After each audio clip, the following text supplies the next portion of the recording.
I remember when I was at school, I did a class called Power Mechanics, and it was really the only thing I was good at school.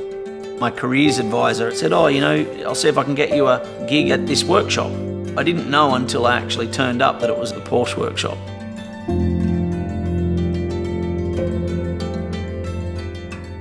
For the whole week I was there first and I left last. I just couldn't get enough of it, and I thought, this is really great. So I said to the workshop foreman there at the time, how do I get a job here? This is the coolest place on earth.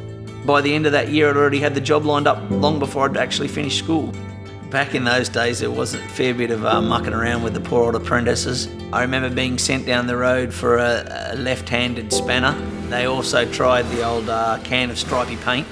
I had this vision that I wanted to build a place and an environment that had a bunch of craftsmen and technicians as opposed to just mechanics.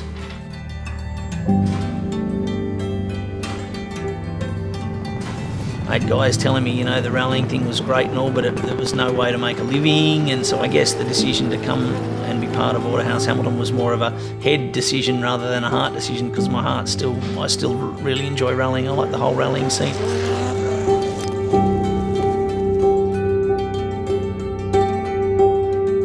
That's what led us to build the Group 4.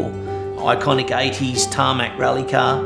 No one in this country has certainly built one. It was all about, you know, taking something old but then making it a little bit new, a little bit special. We didn't want to build an out-and-out race car.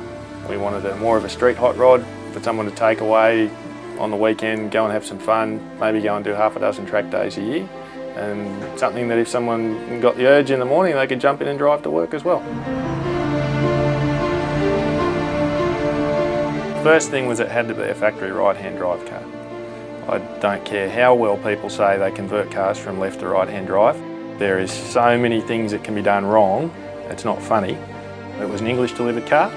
They're a little bit known for being rusty, and that was fine because everything was coming off it. We were starting from scratch. We didn't want to build a 400 horsepower race car engine that's going to need a rebuild in 10,000 Ks. We wanted a car with a nicer shifting gearbox in it than the earlier cars with the 915 boxes. Even though we love them, they're nice and light, they are a bit more agricultural than the G50 gearbox cars. The interior's all Alcantara dash and, you know, door trims and things, and some couple of racing bucket seats and air conditioning and Bluetooth. I hate air conditioning. because of all the pipes and hoses and things. Yeah. It's nice on a day like today. But it just looks ugly. Yeah.